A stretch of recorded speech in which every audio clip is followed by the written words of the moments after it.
This is the Rod Langway Fan Club.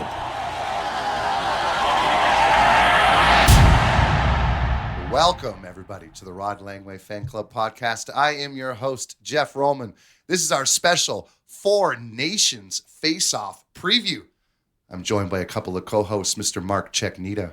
Well, hello there. I'm extra excited because I'm an international conflict enthusiast. And John Snowden. And I am an international man of mystery. Now, we are big fans of international hockey here, and it's been a long time since we've had a best-on-best tournament. Certainly has. The podcast has been around for 9 seasons, and we have yet to have a chance to cover it. This is not quite the package we were hoping for. Only 4 countries. No Russia, no Czech Republic, no Slovakia, no Germany. But I guess we'll take what we can get. Yeah, I, for one, am going to miss the Swiss. And the other question, of course, is how seriously are players going to take this? This is not an off-season tournament. This is a mid-season tournament. A lot of these guys have Stanley Cup aspirations. I'm not saying it's going to be an all-star game, but I don't think we're going to be getting to Olympic-level competition either. Certainly more interested in this than the all-star game. And it will whet the appetite for international hockey fans, serving as a warm-up for the Olympic hockey tournament in Italy next year. Well, speaking of venues, I do like the choice of Montreal and Boston as the venues for this tournament. I think these are passionate fan bases. Although I am a little bit curious about ticket sales. It seems like there are a lot of seats still available, and people have been complaining online about some of the prices as well. $500 for nosebleeds. Yeah, that's expensive. It certainly is, especially in these trying economic times we're facing. Oh, yes, the old Trump trade war, I believe. Hopefully that will not be an issue. Maybe things will be resolved by then. If they aren't, though, we've seen some national anthems being booed recently. It could really add some heat to this Canada-US matchup. I am super excited to see Connor McDavid versus Austin Matthews. Now, these guys were teammates at the 2016 World Cup for the under-24 North American All-Stars. Oh, now they're going weird head-to-head. Gimmick. Yeah, I remember that. Yeah, it's great to see them going head-to-head. They are both in their prime right now. That's going to be excited. I'm also excited to see the Sweden versus Finland matchup. Sure. Yeah, big rivalry there. And I think in a smart move, the NHL has scheduled it in prime time in Europe, so those guys will be able to enjoy it at nighttime. Yeah, that's the question is, outside of NHL markets, how much will this be consumed, and will it grow the game at all? Well, we are certainly excited around here. We're going to preview the 4 participants at the tournament. Where should we begin? Well, I know, Jeff, you're a really staunch supporter of the America First policy, so let's begin with the Yanks. Well, for beginning with the Americans here, I mean, this team is absolutely stacked. And I think their biggest strength has got to be between the pipes. Connor Hellebuyck leading the pack there. He is having another Vezina caliber season. And if he continues this play, he will be the first goaltender since Marty Brodeur in 2006 and 2007 to win back-to-back Vezinas. So, yeah, look no further than Connor Hellebuyck if you're looking for an all-star goalie back there. He has been unquestionably the best goalie in hockey this year. The one question around him, though, is does he have the ability to perform in the big game? This has been a thing that's plagued him in his playoff career. But rest assured, American fans, if he does falter, Jake the Snake Ottinger, it is the year of the snake after all, he's waiting in the wings. He is the lead goaltender for the stingiest defense in the league. Now, Hellebuyck was excellent at the 2015 Men's World Ice Hockey Championships. They also have Jeremy Swayman as their third goalie. Now, I know he hasn't been as good this year for Boston, but he is a big game goalie. Yeah, and I mean, even if their goaltenders were to falter a little bit, they could probably outscore most of the opponents in this tournament. They have some absolute snipers, of course. Led by Captain Austin Matthews, one of the best in the game. We should not overlook guys like Kyle Connor. He is another pure goal scorer. Jake Gensel as well. He can pot them. So this team has some serious firepower. I'm super excited to see what kind of mayhem the Tkachuk brothers, Brady and Matthew, can get into. I'm really excited to see what Jack Hughes can do with some of these elite players. I mean, if you look at the power play for the New Jersey Devils, he's one of the best distributors in the game, and he's going to have an amazing arsenal to work with. They also have JT Miller, recently involved in a big trade from the Vancouver Canucks, going to the New York Rangers. But, John, I'm wondering, who do you think are some of the snubs at forward? Well, I mean, as much as I like Brock Nelson, who is on the roster, I would probably swap him out for a guy like Jason Robertson. I think he's a real elite offensive talent. I know he had a slow start and not a great season last season, but he's really picked it up of late, and I think he'd be a great addition to the team. Yeah, I would have liked to have seen a guy like Tage Thompson out there. He's just a physical specimen. He fires the puck with the best of them, having a really good year point per game. I think he probably would have been an upgrade over some of the guys on the team as well. And it's a bit of a shame that Clayton Keller did not make the club. He's always exciting out there. Yeah, for sure. He probably doesn't get the respect he deserves because of where he plays. But yeah, he is a really, really talented player. And how about the defense of this team? Yeah, the one thing with the D I will say is, an embarrassment of riches when it comes to puck movers. Maybe not the most rugged physical defense core. That could be a problem for them perhaps against some of the big teams like Canada. Yeah, they definitely have some elite defenders. Hopefully Quinn Hughes is okay. He's been banged up. He missed the last game. If he is healthy, yeah, embarrassment of riches offensively for sure. Yeah, not to mention Adam Fox, who is actually having a bit of an off year, but he's still really dangerous out there.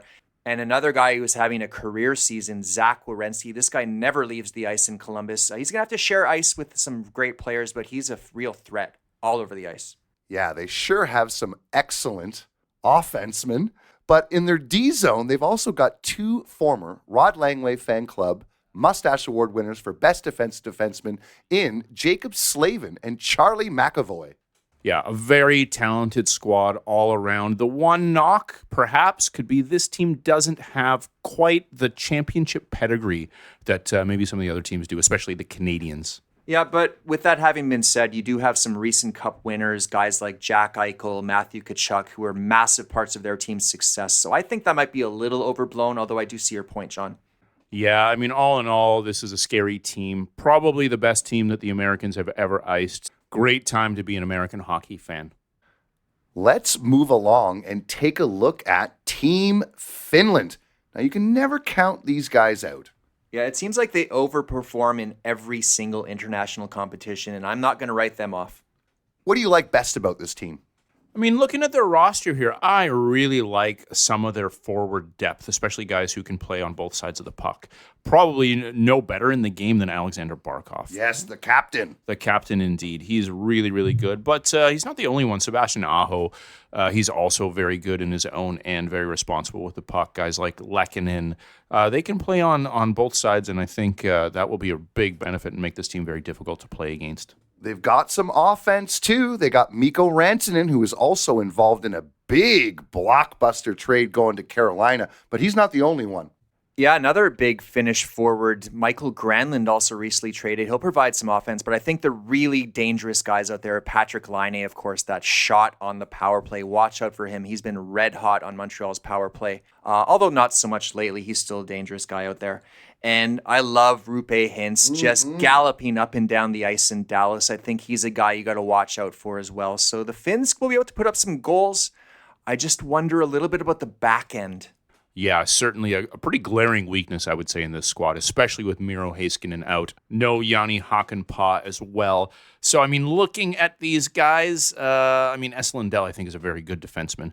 But apart from that, I don't really... John, a pretty good defenseman. This is the reigning Rod Langway Best Defensive Defenseman Award winner. Come on, man. He's a great anchor out there. He's a great anchor, but not so much offense, and that's going to be a problem for this team. So, looking at most of their defensemen, I don't really see any top-pairing NHL defensemen. That is a problem. Yeah, it's pretty hurting back there. What about between the pipes? Well, between the pipes, I actually kind of like what they have. Now, UC Saros, he's a proven winner.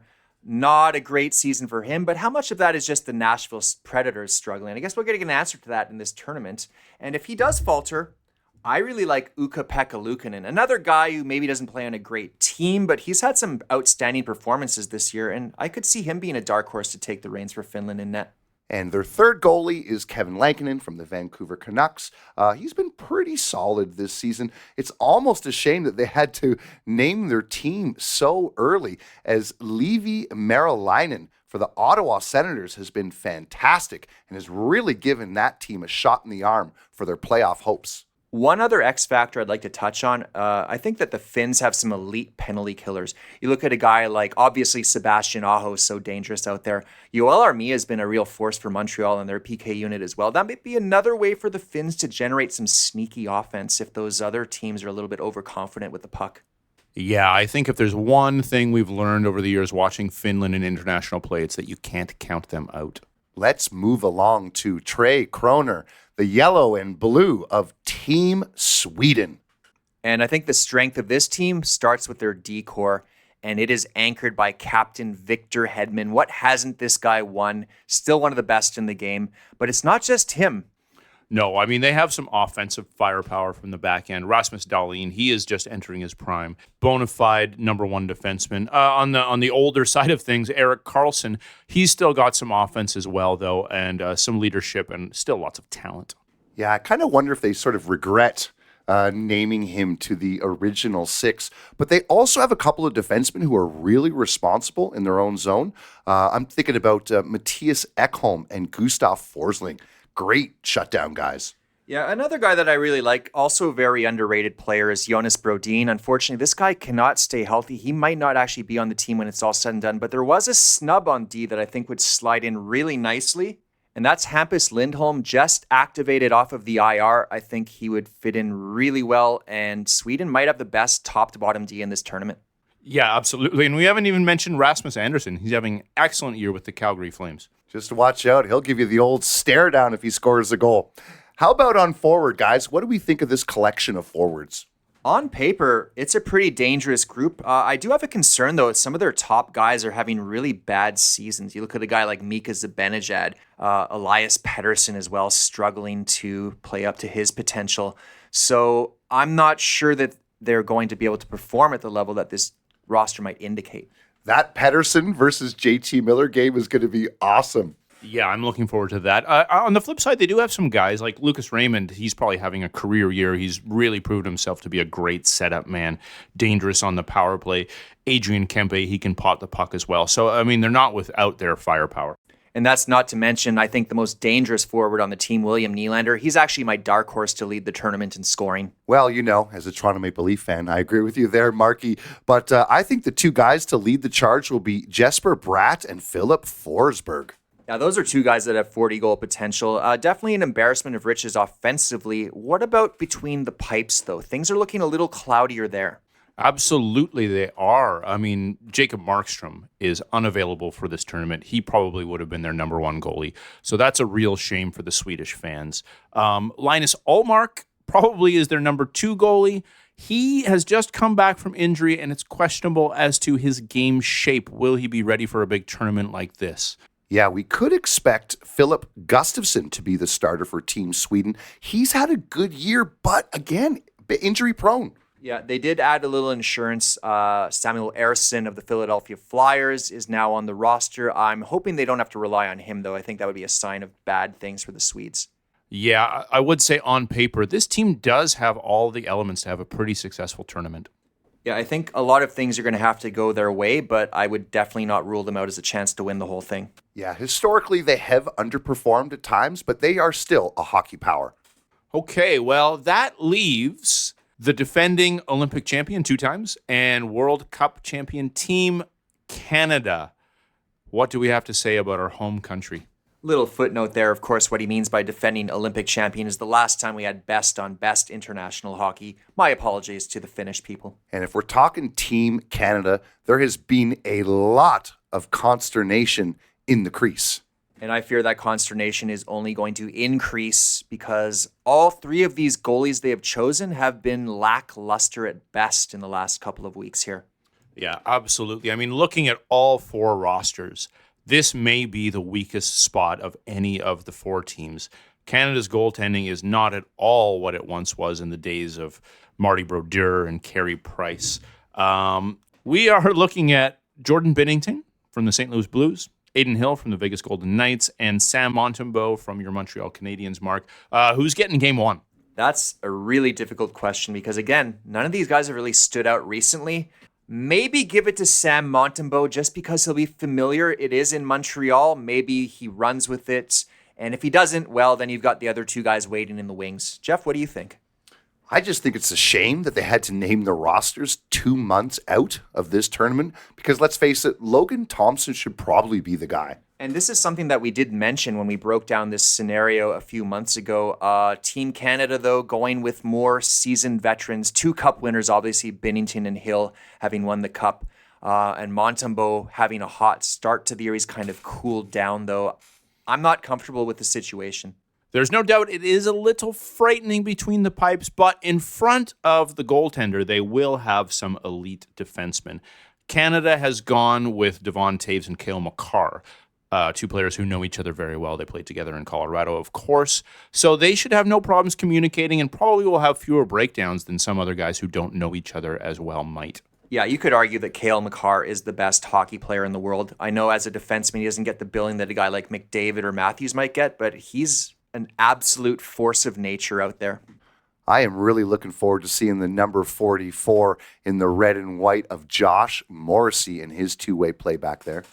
Yeah, the more I see, the more I like it from Josh. A couple questionable choices, though, John. What do you think about Sanheim and Parayko being on that team? Yeah, they may not have been my first choices, but I think Hockey Canada was thinking they needed a little size. They needed a little grit back there to make it a little bit more difficult for opposing forwards to really gain the zone. So it could end up being a smart choice. I know a lot of Canadians were disappointed when they heard that Alex Pietrangelo was going to sit this one out. Obviously, he's focused on Vegas making a deep run this year. He's been nursing a few little bumps and bruises, but his teammate Shea Theodore will be there. He's been the offensive catalyst from the blue line for the Vegas Knights, so I think that's a nice option on the blue line. And any guesses, guys, on who will replace Pietrangelo? Well, I know that Drew Doughty's back healthy now. I think Team Canada's taking a long look at him and seeing if he's ready for that. And if the LA Kings are, willing to let him go.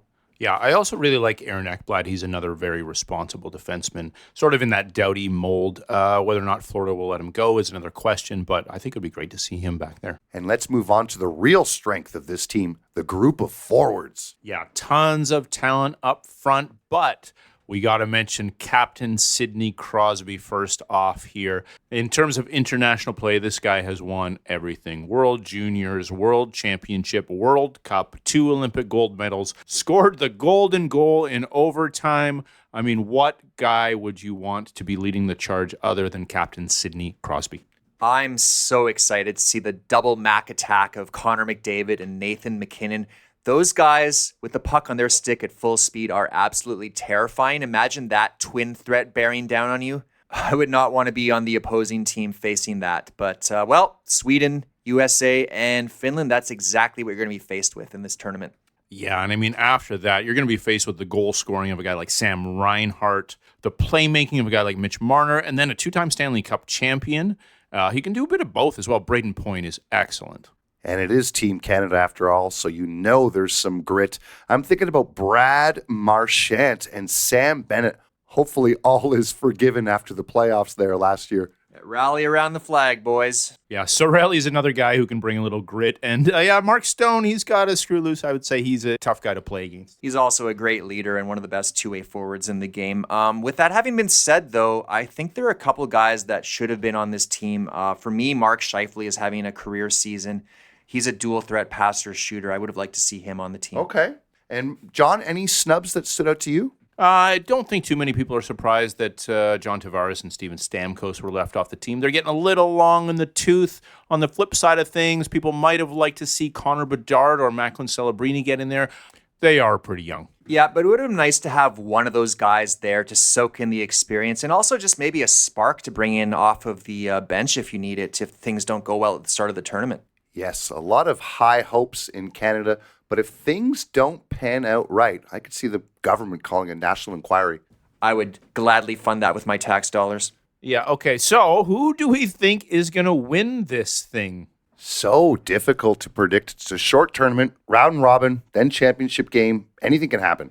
Now, guys, my heart says it's going to be Canada, but my head says this is America's time to shine. Top to bottom, best roster. Canada's going to freak out, and Matthew Tkachuk is going to be the most hated man in Canada as he takes home MVP honors. At least we'll have the Olympics next year to make up for it. Okay, well, I mean, the United States does look very, very dangerous.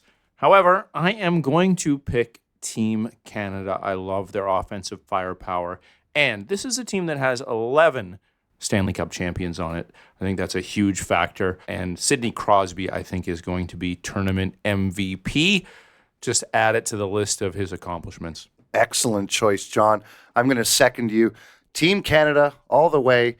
Connor McDavid his coming out party internationally, he's going to be the tournament MVP. Well, that about wraps it up for this shortened version of the Rod Langway Fan Club podcast. We will be back to break down the NHL trade deadline in mid-March. Yeah, possibly the trade war as well. Jeez, I hope not. Listen, I hope everybody enjoys the Four Nations Faceoff. Thanks for listening, and I hope you had yourselves a time. Well, I hope you had yourselves a time. Hope you had yourselves a time. Hope